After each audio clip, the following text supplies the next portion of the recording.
ప్రభువును మన రక్షకుడైన ప్రభువైన యేసుక్రీస్తు నామములో మీ అందరికీ వందనాలు తెలియజేస్తున్నాను. ఆ దినాల్లో ప్రభువైన యేసుక్రీస్తు వారు సువార్త ప్రకటించిన దినాల్లో ఒక అపవిత్రాత్మ పట్టినటువంటి ఒక వ్యక్తిని ఒక తండ్రి తీసుకొచ్చాడు. తీసుకొచ్చిన తర్వాత ప్రభువైన యేసుక్రీస్తును ఆ అపవిత్రాత్మ చూడంగానే వాడిని విలవిలలాడించింది. అప్పుడు ప్రభు అడిగాడు, ఇది ఎంతకాలమైంది ఇతనికి పట్టి అని అంటే, చిన్నప్పటి నుంచేనయ్యా, అగ్నిలోను నీళ్ళలోను పడేస్తుందయ్యా, అలాగే నీ శిష్యుల్ని అడిగామయ్యా, వాడి వల్ల కాలేదు అని ఇవన్నీ చెప్పుకుంటూ వచ్చాడు. ఇది నేను చేయగలనని నువ్వు నమ్ముతున్నావా అని అంటే, ప్రభా నేను నమ్ముతున్నాను, నాకు అపనమ్మకం ఉండకుండా కూడా చెయ్యి అని చెప్పి ఆయన చేసిన ఆ విజ్ఞాపన నాకు బాగా నచ్చింది. ఎందుకంటే ఈరోజు ప్రతి ఒక్కరు కూడా విశ్వాసమే, కానీ విశ్వాసం అనేది మనం బయటకు ఒప్పుకుంటున్నాం, కానీ లోపల ఇన్నర్లో అపనమ్మకం అనేది ఒకటి ఉంటుంది. అపనమ్మకం ఎవరికి తెలియకుండానే మనం మెయింటైన్ చేస్తా ఉన్నాం ఇన్ని సంవత్సరాలుగా. కానీ ఆ వ్యక్తి మాత్రం నేను నమ్ముతున్నానయ్యా, కానీ నాకు అపనమ్మకం కూడా ఉంది, ఆ అపనమ్మకం ఉండకుండా చేయి నాయనా అని చెప్పి అన్నప్పుడు దేవుడు అపనమ్మకం లేకుండా చేశాడు.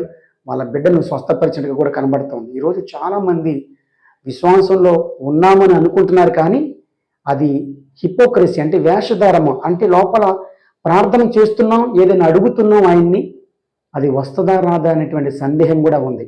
అందుకని ప్రభువైన యేసుక్రీస్తు వారు ఒక మాట అన్నారు, ఈ కొండను చూచి లేచి సముద్రంలో పడు అని చెప్పి అంటే, మీరు లోపల సందేహపడకుండా ఉండిన ఎడల అది నిత్యముగా జరుగుతుంది అని అన్నాడు.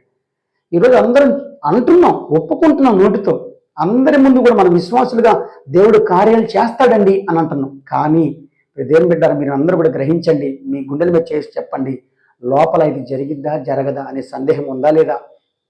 ఆ సందేహం లేకుండా ఉండాలనేదే దేవుని యొక్క కోరిక. కాబట్టి మీరేం చేయాలంటే ఈశ్వరు నుంచి ప్రార్థన, ప్రభువా నిన్ను నమ్ముతున్నాం, మాకు అపనమ్మకం కూడా ఉంది, ఆ అపనమ్మకం లేకుండా చేయనాయన అని మనం ప్రార్థన చేసుకోగలిగితే ఆయన మనకు సహాయం చేస్తాడు. ఆ తండ్రికి సహాయం చేసినట్టుగా మనకు సహాయం చేస్తాడు. తద్వారా మనం మేలులు పొందుకోగలం. ఆనాడు పేతురు, ప్రభువా నీవైతే నేను కూడా నీళ్ళ మీద నడిచి రానా అని అన్నప్పుడు, అనిన తర్వాత ఈ మాట కూడా అనాలి, నాకు అపనమ్మకం ఉండకుండా చేయనాయన అని. కానీ పాప మా మాట అనలేదు. ఆయన కొంత దూరం నడిచాడు, కానీ నీళ్ళ మీద మునిగిపోసాగాడు. ఎందుకంటే అపనమ్మకం ఉంది.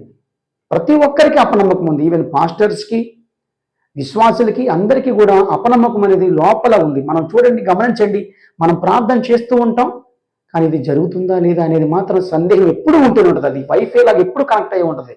కాబట్టి దీని నుంచి మనం విడిపించబడాలంటే ఆయన సహాయం కావాలని కూడా మీరు ప్రార్థన చేసుకుంటాను, ఖచ్చితంగా ఇస్తారని కూడా తెలియజేస్తున్నాను. God bless you, God bless you all. షాሎም షాሎም to all.